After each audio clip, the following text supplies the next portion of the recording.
Hello everyone, मैं प्रकाश sir Varanasi से आप सभी लोगों का ई लैंग्वेज दुर्गेश में एक बार फिर से स्वागत करता हूं।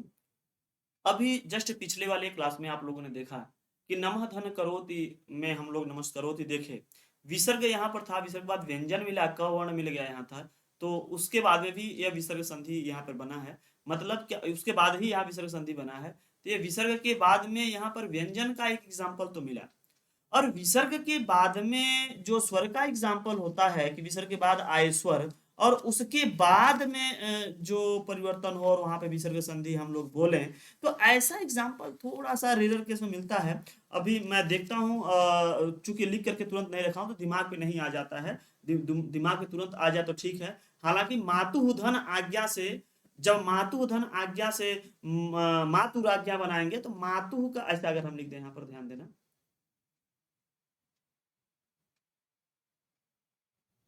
मातु धन आज्ञा, या पितु धन आज्ञा भी कर सकते हैं, तो हो जाता है मातुराज्ञा। एक स्टेप में नहीं होता है। यहाँ पर विसर्ग के बाद में आपको स्वर देखने को जरूर मिल रहा है। यहाँ विसर्ग के बाद व्यंजन देखने को मिला। मातु धन आज्ञा बराबर मातुराज्ञा बना, यह विसर्ग से डायरेक्ट जो है यहाँ नहीं जाता है। यह मातु से मातुस में जाता है और फिर वह शकार रुत के रू में जाता है, फिर रू से र बनता है, तब जाकर के मातुराज्ञा बनता है। फिलहाल बड़ी लंबी प्रोसेस हो जाएगी इसमें। अगर आप लोग ये विसर्ग के बाद व्यंजन देखे तो विसर्ग के बाद स्वर भी देख लिए। चलिए, आप लोगों का यहाँ पर ये दो एग्जाम्पल आप इसको रख लीजिए। पिछले वाले में छूट गया था तो इसको हमने सोचा कि इसको भी बताता चलूं। ठीक है। अचानक से कुछ इमरजेंसी आ गई थी जिसकी वजह से हमको उसी पर रोकना पड़ा था, अदरवाइज मैं इसको भी उसी में कर लिया होता। तो यहाँ पर आप लोगों को कुछ चीजें मिली। क्या मिली, थोड़ा चल करके देख लेते हैं। यहाँ पर जो पहली कंडीशन रही कि स्वर की स्वर संधि क्या होगा, जब स्वर के बाद स्वर हो तब स्वर संधि, उसमें जो विकार उत्पन्न, जब देखो बार बार हम नहीं बोलेंगे कि विकार उत्पन्न हो, ठीक, आप समझ लेना कि विकार उत्पन्न हो। जब स्वर के बाद स्वर होता है और वहां पे जब संधि कार्य होता है स्वर के साथ स्वर का, तो स्वर संधि कही जाती है। व्यंजन संधि में क्या होता है, पहला व्यंजन होता है, उसके बाद स्वर या व्यंजन, उसके बाद स्वर या व्यंजन दोनों में से कोई एक वर्ण आ जाएगा, तब व्यंजन संधि हो जाएगी। तीसरे वाले कंडीशन में अगर हम आते हैं तो आप देख सकते हैं कि वहां पे क्या लिखा है, विसर्ग संधि लिखा है। और विसर्ग संधि में विसर्ग के बाद स्वर या व्यंजन आ रहा है, स्वर या व्यंजन आ रहा है, उसके बाद क्या बन जा रहा है, आपका विसर्ग संधि दिखाई दे रहा है। और इसके क्रम में मैं सारे के सारे एग्जाम्पल एक एक कर करके आप लोगों को यहाँ पर दिया हूं, और उन एग्जाम्पल को अगर आप लोग ध्यान से देखेंगे तो स्पष्ट हो जाएगा। यहाँ पे मैं बताया हूं कि स्वर के साथ स्वर के मिलने पर स्वर बना है, स्वर संधि बनी है गणेश में। अभी ऐसा ही संधि कार्य कर करके, संधि विच्छेद कर करके, सॉरी, संधि कार्य कर करके मैं सब कुछ बताऊंगा एकदम, एक एक स्टेप बाय स्टेप आपको हर एक शब्द कैसे बना है, किस तरीके से उसमें संधि हुई है, सब समझ में आ जाएगा। आगे देखेंगे तो यहाँ पर व्यंजन संधि के केस में दो ऑप्शन मैंने बताया, ए और बी करके बताया, कि जब व्यंजन के बाद स्वर आएगा तब क्या होगा, तब किस तरीके से बना, और जब व्यंजन के बाद में व्यंजन आया तब क्या होगा। ये भी लिखे हैं, ठीक सही का निशान जैसा लग रहा है। आप इसको थोड़ा सा इसको अपने हिसाब से समझ लीजिएगा। यहाँ लिखे हैं हम व्यंजन, और यहाँ पे लिखे हैं व्यंजन। व्यंजन के बाद व्यंजन वर्ण आया है, फिर यहाँ से जुड़ा है, व्यंजन संधि हुई है, सज्जन बना है, तो का जब कैसे बना है इसके बारे में हम आगे अभी चर्चा कर लेंगे जब व्यंजन संधि पढ़ने लगेंगे उसमें। उसके बाद हम तीसरे वाले ऑप्शन पे आए हैं। तीसरे वाले में नमः धन करोति, नमस्करोति बनाए हैं, विसर्ग के बाद व्यंजन। और यहाँ पे दूसरा एग्जाम्पल ले लिए, मातु धन आ गया, मातुर आ गया, विसर्ग के बाद स्वर।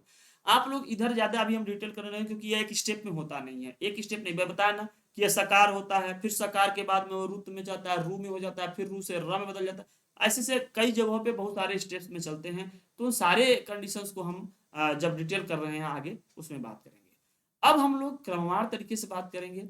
अब हम यहाँ पर पढ़ेंगे स्वर संधि के बारे में। हमको उम्मीद है कि आप लोग पीछे वाली जो अभी बात डिस्कस की हम समझ गए होंगे। अब हम यहाँ पर जो संधि के प्रकार में हम लोग पढ़े हैं, एक एक प्रकार, स्वर संधि, व्यंजन संधि, विसर्ग संधि। अब हम लोग क्रमवार चर्चा करेंगे, स्वर संधि से स्टार्ट करेंगे। स्वर संधि पढ़ेंगे, फिर व्यंजन, तभी विसर्ग। अब स्वर संधि के भेद पहले पढ़ लेंगे तभी आगे चलेंगे। ठीक है, यह मेरा तरकीब रहेगा पढ़ाने का। तो अभी मैं बात कर रहा हूं, जो पहला पॉइंट था, देखो नंबर यहाँ लिखेंगे तो फिर आगे क्या नंबर डालेंगे, इसलिए अभी हम यहाँ पर फर्स्ट सेकंड थर्ड ना डाले, सब ना डालें, सीधे सीधे हम यहाँ लिख देंगे स्वर संधि के प्रकार।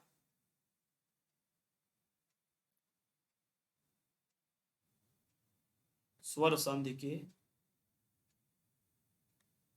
प्रकार।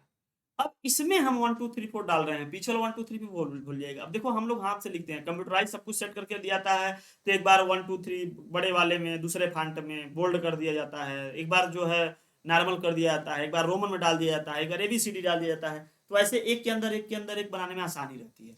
अब यहाँ पे हम कितना वन, अब यहाँ पे अगर हम लिख दें नंबर 1 स्वर संधि के प्रकार, फिर दूसरे में आएगा तो व्यंजन संधि प्रकार, तीसरे में आएगा तो फिर इसके अंदर जब हम चर्चा करेंगे तो वहां फर्स्ट सेकंड थर्ड, फिर उसमें अगर हमको एग्जांपल देना पड़ेगा तब हम कौन फर्स्ट सेकंड थर्ड डालेंगे। इससे अच्छा है कि हम यहाँ पे अब सब लिखेंगे, ठीक है।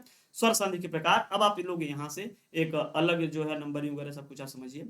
स्वर संधि के प्रकार, स्वर संधि आप लोग मूल रूप से 5 प्रकार पढ़ते होंगे, 5 तो पढ़ते होंगे, लेकिन एग्जैक्टली इसके संख्या के बारे में एग्जाम में नहीं पूछता है। बच्चों के लिए छोटे मोटे क्लास में अगर वो आता होगा तो लोग 5 करके अपना निकल जाते होंगे। आप लोग मत ऐसा कीजिएगा, क्योंकि जहां जहां स्वर मिलेगा वहां हम स्वर संधि कहेंगे।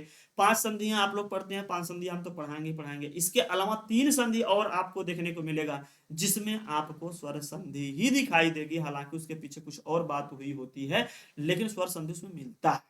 तो ऐसे टाइप की संधि को हम कहाँ लेके जाएंगे? तो आप संख्या में जाइएगा मत, कभी हमसे पूछिएगा सर स्वर संधि कितने होते हैं, ठीक है। अगर आप लोग कहें तो 1 2 3 लिखेंगे, नहीं तो हम बुलेट लगा के आगे बढ़ जाएंगे। तो इसलिए मैं 1 2 3 लिख रहा हूँ, तो इसके लिए आप लोग फंसाएंगे नहीं हमको कि गुरुजी यह क्या होता है, ये क्या होता है, क्योंकि उसकी उसकी बात नहीं है यहाँ पर, ठीक है। वो चीज अगर होता तो मैं अवश्य ही आपको बता देता, ठीक है। आगे चलिए देखते हैं, एक एक संधि को हम यहाँ पर नाम लिख देते हैं और आप लोग करके समझते चलिए। नंबर 1 दीर्घ संधि, नंबर 1 दीर्घ संधि।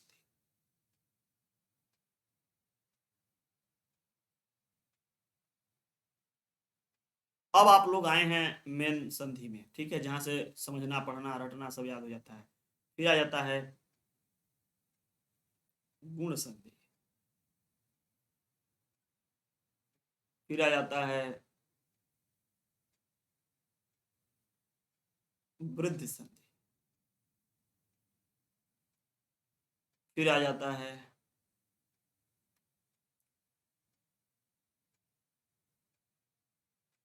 यण संधि, उसके बाद आ जाता है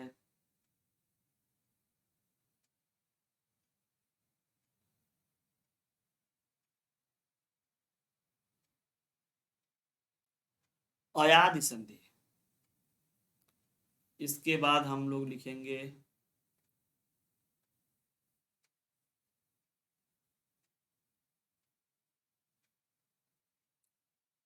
पूर्व रूप संधि,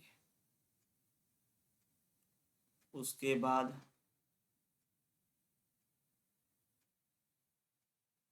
पर रूप संधि, उसके बाद प्रकृति भाव।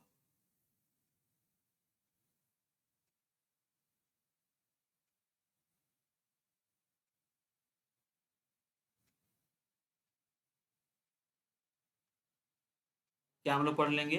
प्रकृति भाव। तो इस तरीके से हम लोग प्रकृति भाव संधि होती है, तो इस तरीके से हम लोग जो है 8 संधि के बारे में चर्चा करने वाले हैं, ठीक है। 8 संधि के ऊपर हम लोग चर्चा करने वाले हैं। कुछ कट रहा है, आई थिंक कुछ कट रहा है, एक सेकेंड, थोड़ा सा हमको इसको एडजस्ट कर लेने दीजिए तो दिख जाएगा।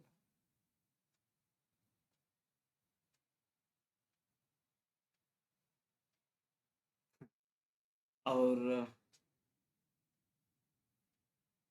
यहाँ पे तो क्या मिल जाएगा? स्वर संधि के प्रकार, दीर्घ संधि, गुण संधि, वृद्धि संधि, यौन संधि, अयाद संधि, पूर्व रूप संधि, पर रूप संधि और प्रकृति भाव। अब ये जो संधि है, ये जो संधि है, मैं जब तक ये पूरे संधि नहीं पढ़ा लूंगा, जब जब मैं संधि प्रारंभ करूंगा, ये पूरे संधि हमारे सामने रहेंगे, हम इसके बारे में बोलेंगे और इसी के सामने इसका भी हम सूत्र लिख दे रहे हैं, और एक एक सूत्रों के ऊपर, एक एक सूत्रों के ऊपर आपका प्रैक्टिस होगी, एक एक सूत्रों के ऊपर आप उसको पढ़ेंगे समझेंगे, उसकी व्याख्या होगी, ठीक है। तो हम एक एक पहले सबका सूत्र लिख दे रहे हैं ताकि आप लोग दिन प्रतिदिन रोज पढ़ें, और रोज हम इस वाले स्लाइड को लेके आएंगे और रोज हम यहीं से स्टार्ट करेंगे। अगर हम दीर्घ संधि पढ़ाएंगे तो पहले यहाँ से दिखाएंगे दीर्घ संधि का सूत्र यह है, या फिर गुण भी बताएंगे, सबका बताएंगे, तब जो पढ़ाना होगा उसमें हम वो चॉइस करके, जैसे दीर्घ पढ़ा लिए तो गुण के बारे में गुण पढ़ाएंगे, गुण पढ़ा लिए होंगे तो वृद्धि पढ़ाएंगे, यण पढ़ाएंगे, ऐसे इस तरीके से जो भी पढ़ाएंगे क्रमवार तरीके से ऊपर से नीचे आएंगे। लेकिन इसके सामने रोज जो है हम इसके सूत्रों को लिखेंगे। रोज का मतलब क्या है? हर एक क्लास में, क्योंकि हम ये जितने भी संधि है इसको एक क्लास में हम नहीं पढ़ा पाएंगे, इसको आप खुद ही सोच पाओगे कि अरे ये क्लास का बस की बात नहीं है। तो टाइम तो लगेगा, समझना है। और आप लोग ऐसा भी नहीं बहुत विद्वान आदमी हैं और थोड़ा थोड़ा आते चल चल ना, ऐसा हम करेंगे ही नहीं। तो दीर्घ संधि, गुण संधि, वृद्धि, यण, अयाधि, पूर्व रूप, पर रूप, प्रकृति। मैं बार बार क्यों बोलता हूँ? कुछ लोग बोलते हैं सर आगे जल्दी बढ़िए ये ना। मैं बार बार इसलिए बोलता हूँ कि हे महाविद्वान, अगर आप हमारे साथ भी अगर बार बार 2-3 बार दोहरा लेते हैं तो कम से कम दोबारा घर पे नहीं भी पढ़ोगे तो कोई दिक्कत नहीं। पता नहीं क्यों मेरी बहुत पहले से एक्सपीरियंस रहा है कि मैं किसी टॉपिक को इतना ज्यादा खींचता हूँ, उसमें उतना ज्यादा उसमें समय दे देता हूँ, उतना ज्यादा आपको कई बार बोल देता हूँ कि वो मैं कभी भी नहीं कहता बच्चे को कि घर पे जाकर के तुम रटो, पढ़ो, याद करो या फिर ये होमवर्क है। बहुत ज्यादा मैं परेशान नहीं करता हूँ। मैं क्लास में अपना सारा होमवर्क, वर्क होमवर्क सब हम क्लास में ही करवा लेते हैं। हमको इतना मालूम है कि अगर यहाँ पे तुम बोल पा रहे हो तो इतना ही बहुत है, तुम चाहे जब बोल लोगे। हमको मालूम है ना घर पे जाओगे तो कुछ करोगे नहीं। क्लास देखने बाद जब समय से क्लास नहीं देख पाते हो तुम लोग तो समय से जाकर के रिवीजन करोगे। इतना इतना अगर हो जाए तो सभी बच्चे जो है 100% निकल जाएंगे। इसी में से बहुत सारे विद्वान जन हैं ऐसे हैं, अरे सर क्या बताएं ये हो गया, सर क्या बताएं वो हो गया, सर यहाँ चले गए, सर वहाँ चले गए, तमाम कंडीशन हो अपने आप डाल देते हैं। ठीक है। कुछ लोग हंस रहे होंगे, कुछ लोगों को बड़ा गुस्सा भी लग रहा होगा, लेकिन लगे गुस्सा, आप जिसको गुस्सा लग रहा हो बढ़ा करके आगे देख लें। अब मैं इसमें क्या करूंगा, एक एक स्वरों एक एक सूत्रों को लिखूंगा। तो दीर्घ संधि क्या होता है? अकह सवर्णे दीर्घ।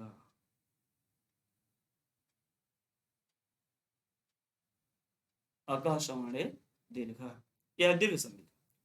गुण का क्या हो जाएगा?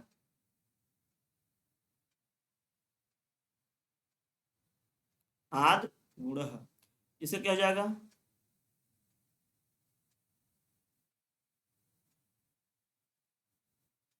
वृद्धि रेच। क्या हो जाएगा? वृद्धि रेच। इसका क्या हो जाएगा?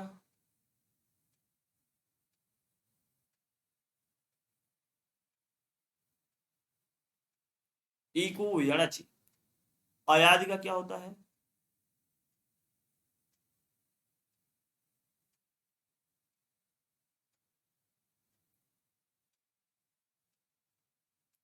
एचो वयवा यावह।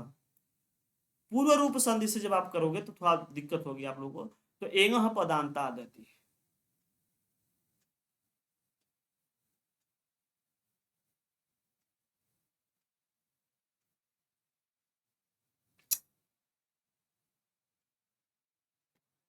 दो ठोले उड़ गया।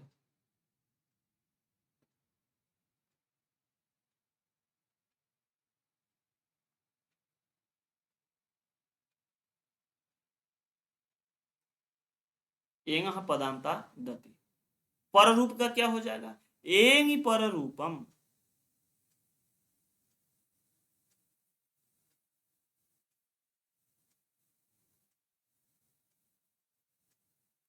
एंग पर रूपम। और प्रकृति भाव का क्या हो जाएगा? प्लुत प्रगृहिया। ध्यान देना, एक एक जो सूत्र हम लिख रहे हैं, एक एक सूत्र पे आप लोग अच्छे से प्रैक्टिस करोगे तभी होगा। ऐसा सोचोगे उड़ो उड़ो उड़ोगे उड़ोगे तो सब निपुर जाओगे। ठीक है ना? तो क्या हो जाएगा इसका, इसका प्रकृति भाव का? तो क्या हो जाएगा? प्लुत प्रगृहिया चिनित्यम।